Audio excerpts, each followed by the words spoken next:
Welcome to This Generation. I'm Bethany Stanley. One of the major things focused on this generation is how the youth of our villages are struggling with the traditions of the past and meeting with the direction of the future.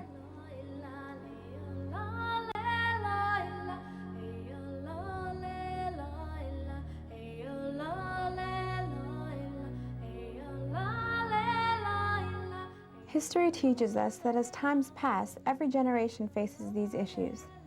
Although the outcomes can be similar or different for those who become elders, there is one simple fact that remains the same throughout every passing culture. The younger generation is going in a different direction. So today we take you to a village where children are of wrong way, or as the Yupik call it, Alakanak.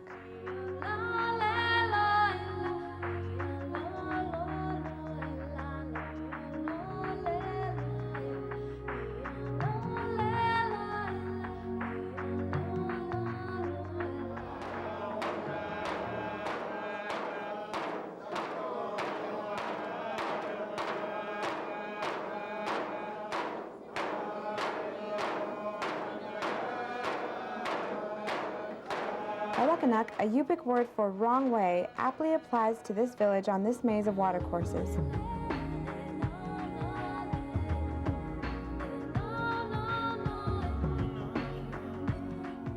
In fact, the story goes that Alakanuk got its name when a Yupik shaman and his family settled at this location after taking a wrong turn up Alakanuk Pass thinking it was the Yukon River. Located at the east entrance of Alakanuk Pass, the major southern channel of the Yukon Delta River. Alakanuk is 15 miles from the Bering Sea and approximately 162 air miles northwest of Bethel.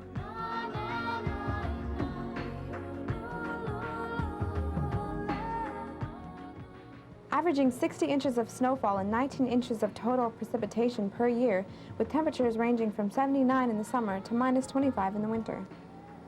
Alakanuk stretches over a 3-mile area along the pass, making it the longest village on the lower Yukon. It was incorporated as a second-class city in 1969. Today, Alakanak Pass has a population of about 652 and is continually growing.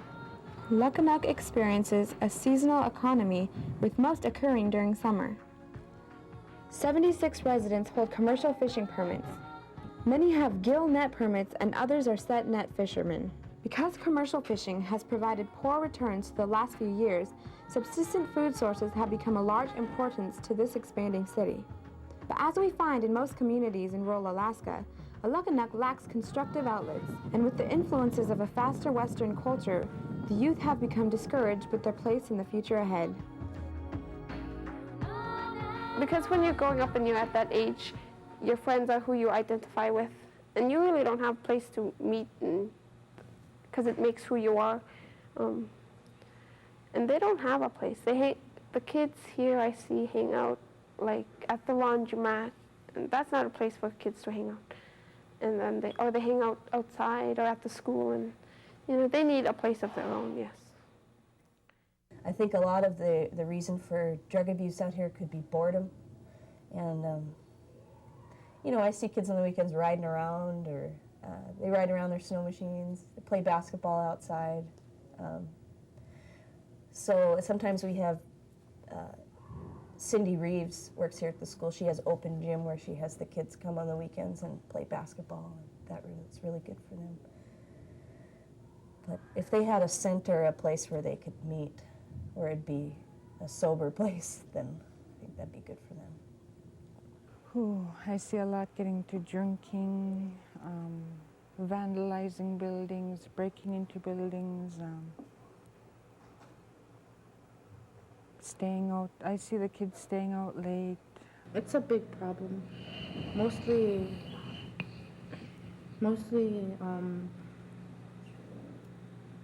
they're involved with smoking cigarettes and drugs and drinking and getting curfew tickets, staying out late and running away from the cops. There are some problems out here, but these are good kids, and they're as capable as learning as any kids anywhere. And I think the kids here have some problems that are similar to kids in other places. I come from lower 48 in Minnesota, and when I taught there, these kids have similar problems to kids everywhere, I think. And they also have some unique challenges they face too. I think boredom does lead to a lot of drug and alcohol use, because when I talk to the youth and I ask them, so why do you start doing this? Why do you start drinking? Or why did you drink? Or something like that. A lot of the students reply with, there's nothing else to do. Just like in any community anywhere else, there's these problems everywhere. So I have come in contact with students that are having to go through these problems. Immamak really needs a teen center or a club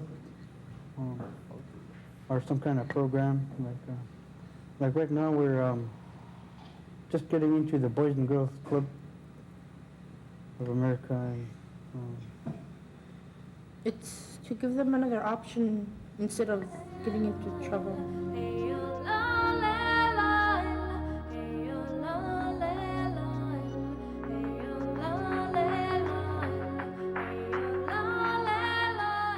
Although Alakanuk has no teen center now, there was a time when the youth did have a place to spend their time constructively.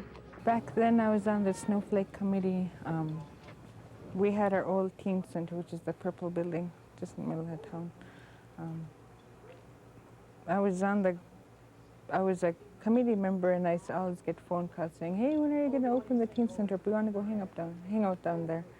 And basically we used to just maintain that building and have our own little activities. I remember we used to do activities on our own, like the arm game where you reach out and with the arm, or we'd play the game Limbo. And plus they had cable in the teen center, we'd just sit there and watch cable.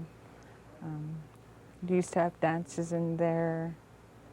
We used to keep open. On weekends we used to keep open till I think 1 during the summertime. And on during the school year, on weekdays we'd be open till like 9 or 10. And there'd be a lot of kids who would go there and hang out. There's a good place to go. For now, the only place these kids have to go is the school gym. And on this evening, the boys' basketball team was busy practicing for their big game against the neighboring village of Immamak.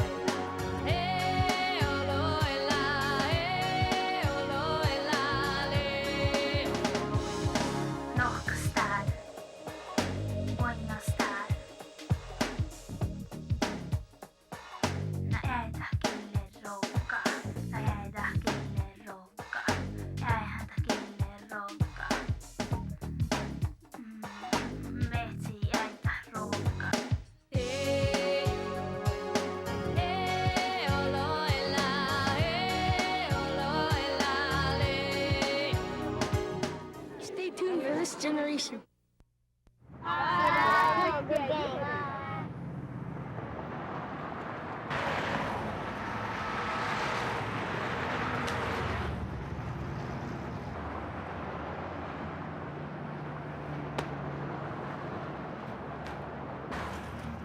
Just tell your little brother you forgot to pick him up because you were getting stoned. He'll understand.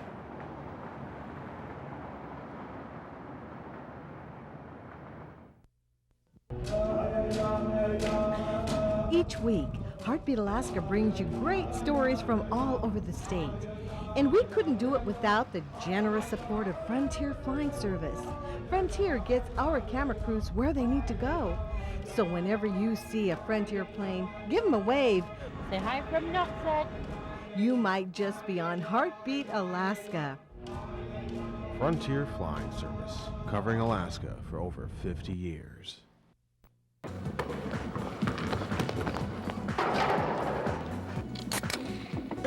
I forgot about that. You know, I'm getting into this now. My team played.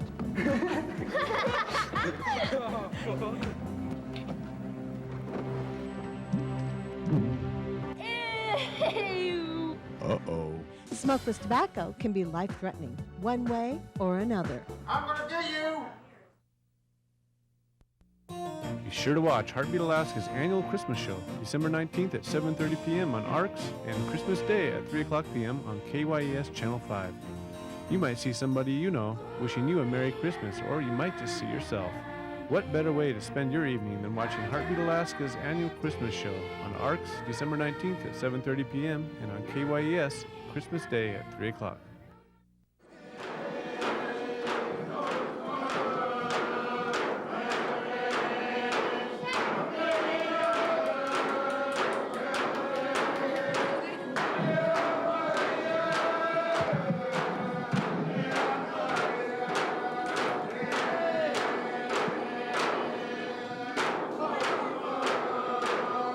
They always want to talk to the elders, but yet, you know, I think it's the language that they have that really can't communicate.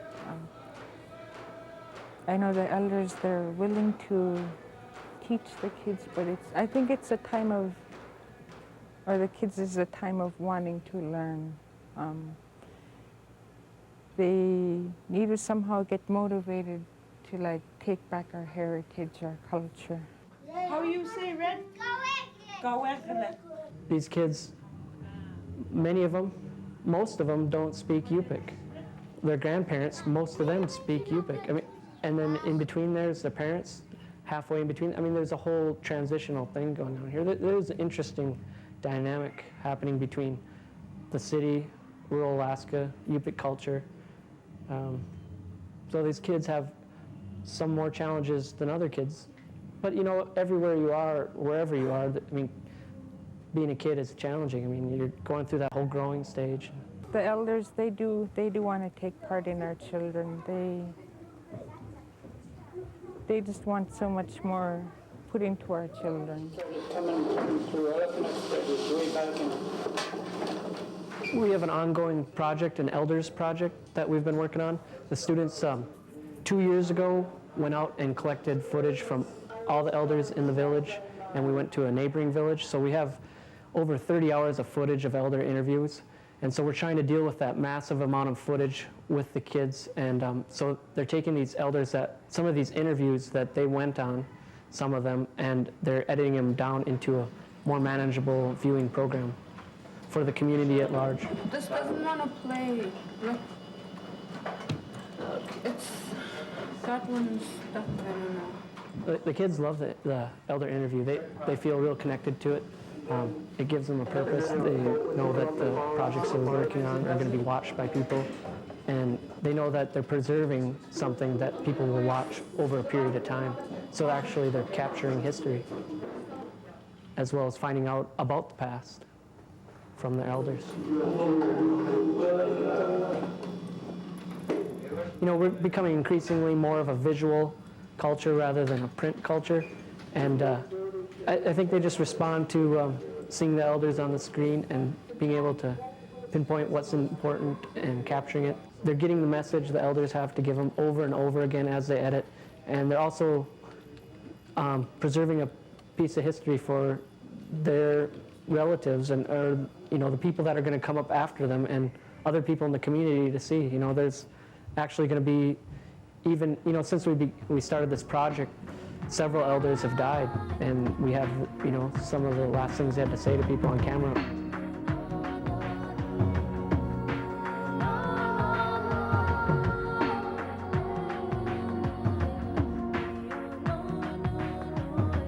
In order for them to be successful, they need our appreciation, our guidance.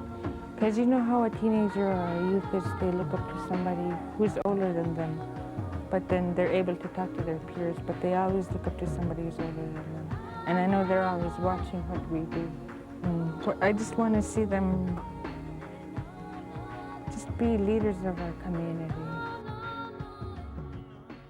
A lot of my students have goals, things they want to do. Some want to be police officers. I have one female student wants to be a pilot.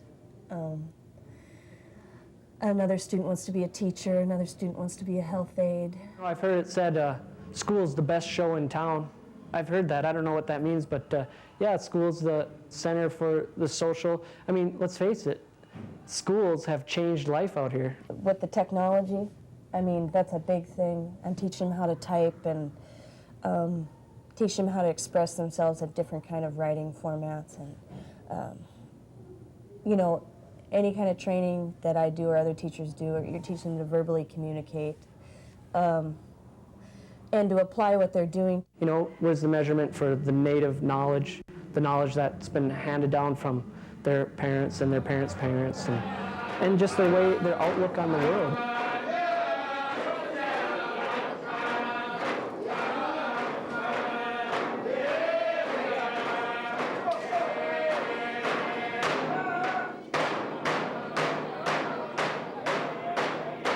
The more that we can involve the students with their culture and melt that with education, the more well-rounded, the more holistic the student's going to be. Unfortunately, there's a big pressure being put on us because of our standardized test scores to teach the basics. And I think teaching the basics, you know, reading, writing, and math, which they always talk about, is important. But this pressure from the state coming through the district, coming through, you know, coming on down the line, this pressure has changed the way we teach out here, and I think it's unfortunate. Ready, Scoutlet, Scoutlet, Scoutlet, ready, Scoutlet. Although the youth of Alakanuk had been able to understand the speaking of their native tongue, they lacked the knowledge to speak it themselves. So because of this threatening language barrier, the community took action, and within the last 6 years, Alakanuk created a bicultural, bilingual program started in kindergarten and continuing through 8th grade to help ensure that the Yupik ways are not forgotten. A child is learning Yupik and English. If we drop one, like English and just teach Yupik, they're going to be lost. They wouldn't really know where they're going or what they want to do, because, you know, they know both ways, but if we just drop one and try to teach the other, they're going to be lost, because they're in a time where a lot of changes are happening. Stay tuned for this generation.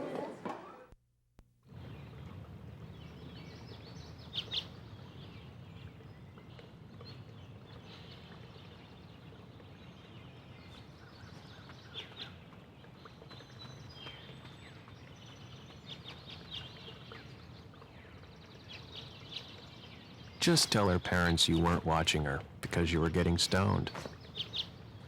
They'll understand.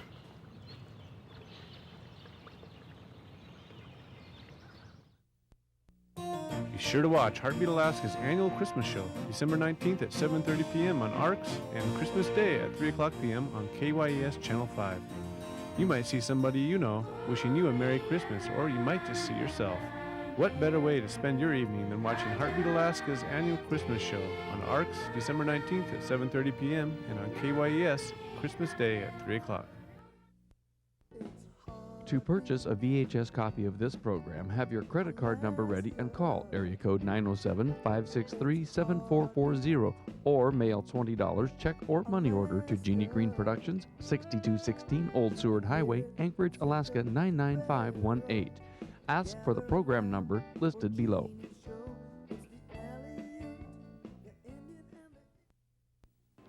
It's easy to see that the youth of Alakanuk are in touch with their culture, but what about their future? There's a nationwide movement taking place that's aimed at preparing the youth across America for the future of tomorrow. It's called the Youth Opportunity Movement.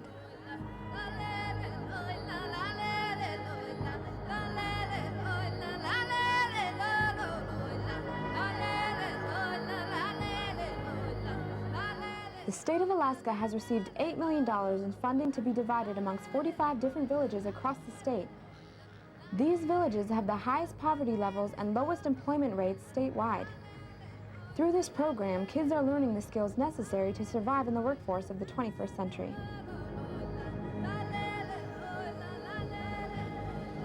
Within this program, there are students, youth coordinators, employment specialists, and youth development specialists.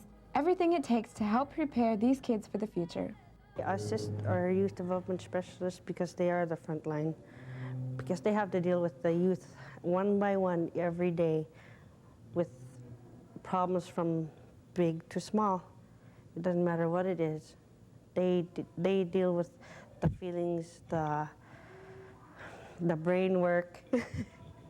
So the only time they really get to me is when they really need the help. The youth that have dropped out, I'm just trying to help them at least try to get back to school or just get their GED. So far there's been 2 successes, which I'm glad. I see Clara's up here working with the kids all the time, having a positive impact on the kids, a place where the kids can go and talk. I see Clara every day.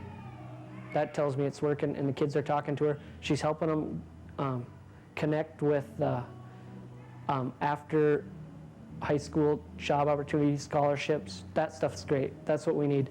You know, she kind of takes the place. We don't have our district doesn't have the money or whatever to have a full-time counselor at our school. She's kind of taken that role on, and I think that's good. And I think the program's a real positive one, and a step in the right direction. It looks like they're elevating in the prospects of reaching their educational goals, which is high school diploma and GED, and getting them back to school. Yeah, I'm part of the Youth Opportunity Program. I joined it because I heard they help you find places that you may want to go to school. They help you with that process and help you find scholarships and apply for those.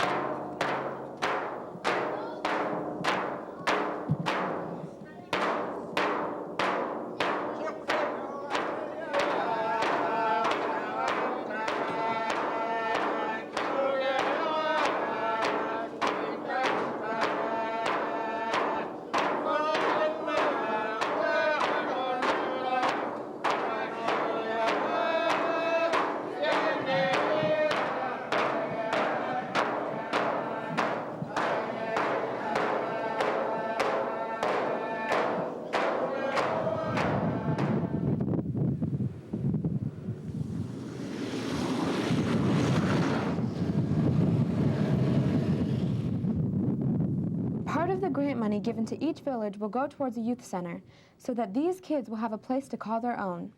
But it's not just a place of recreation. It's also a place where the youth of Alakanuk can go to get job skills training, resume writing classes, and other important skills that will help them in the outside world.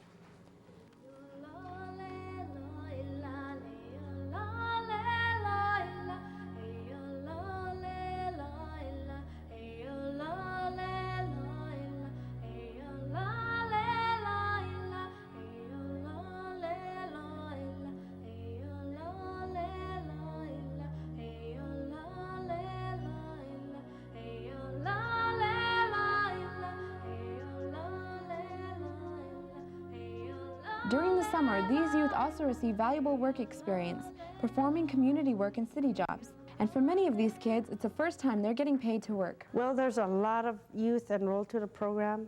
We're looking at having them getting into activities and documenting them to our program. And I realized that students that I work with, they're just people.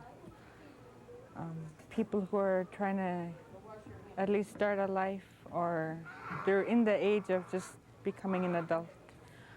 There's a lot of changes that I see within the community and amongst around them. I asked her about the program, and she told me what they do and how they help kids, how they want to help kids and students go to higher training.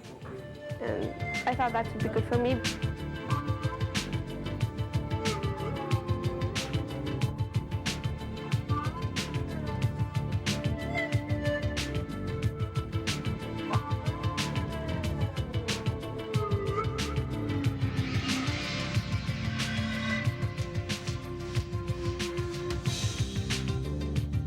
We are trying to bridge that gap, I guess, and make it a two-way bridge so that a student doesn't have to leave that aspect of their identity at home as they come and take part here in the university or the college.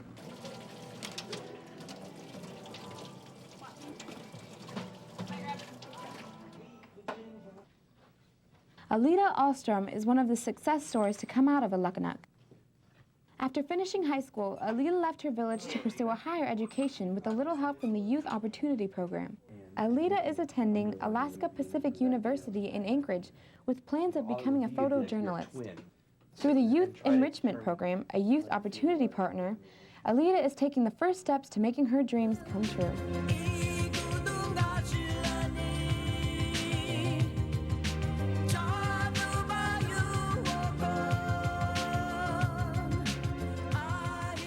My advisor notified me about this Native American Institute in South Dakota, and it focuses on 3 majors: photography, photojournalism, and journalism. And that's what I want to get into, is photojournalism. And if I get accepted, I'll do that for 6 weeks out of the summer, and hopefully get some credits in photojournalism, and yeah, that'll give me a sense of if I want to continue that major or not. Unlike some students, Aleta knows what she wants to do, and she's determined to reach that goal and does 110%. You know, it's never good enough to just get by for Aleta. She really applies herself. Having them reach their goals is the most happiest moment for me personally, for our youth. I hope it expands. This is the first year we've done this program at APU. We've been doing it for a couple of years at UAA.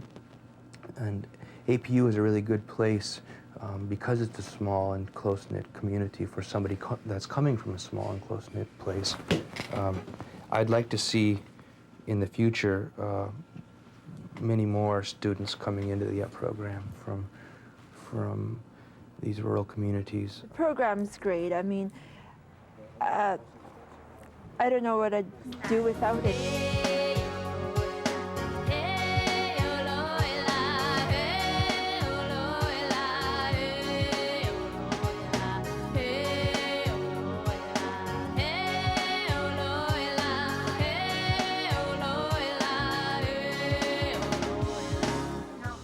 Thank you all for joining us and the people of Alakanuk. I'm Bethany Stanley. That's our show for this week, but be sure to tune in next week for another exciting look at this generation. Until then, goodbye and God bless.